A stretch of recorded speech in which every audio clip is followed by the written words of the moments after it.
sầm nọ đây Dằm ngọ mì. thằng nó này tôi bắt câu rồi bắt đầu nên cái đỗ bên họ nhà theo cái nó ra đây này nhà cái nó nhập không là tầm này nó có đẹp đúng nhà cái nó cái hũ ở đây thu hương giang bằng là góc góc bằng cái phố vì nhưng đó là cái ấy ní mẹ đơn nó có hũ là đi đi sang con ra đây nhà mòn mất cho và cái dạng là mình thả tôi để cho bài cái này đó là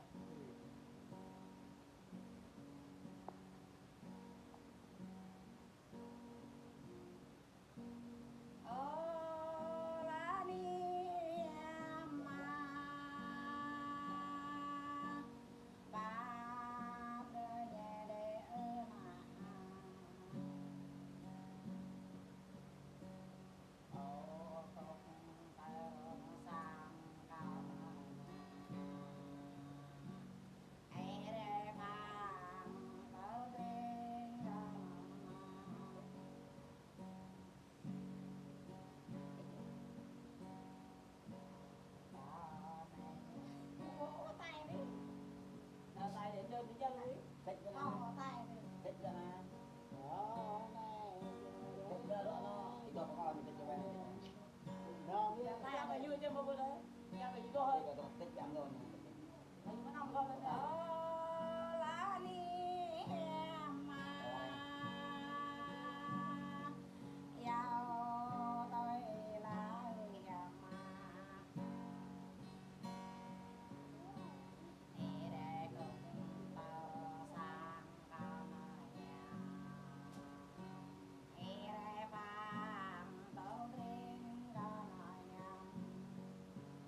em đi vậy mới hả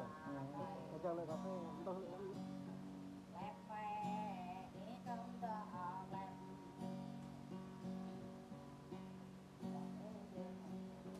ô la ni na hèm giờ này nhưng em đang tôi đã mà hèm ô mi nu này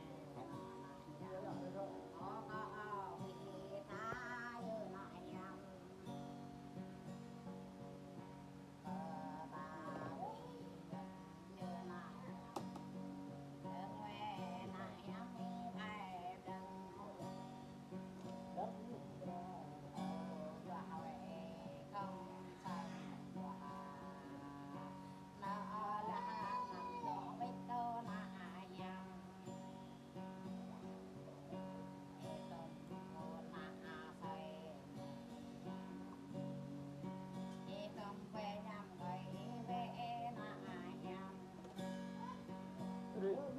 vâng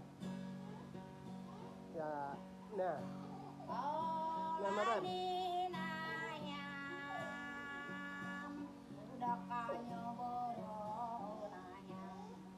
để nè nữa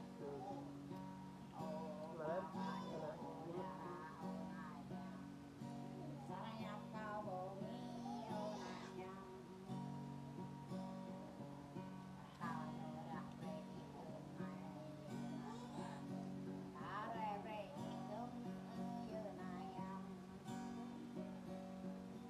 hoạt động dư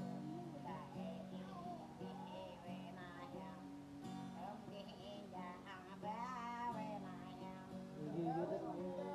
họ gặt mình dư dư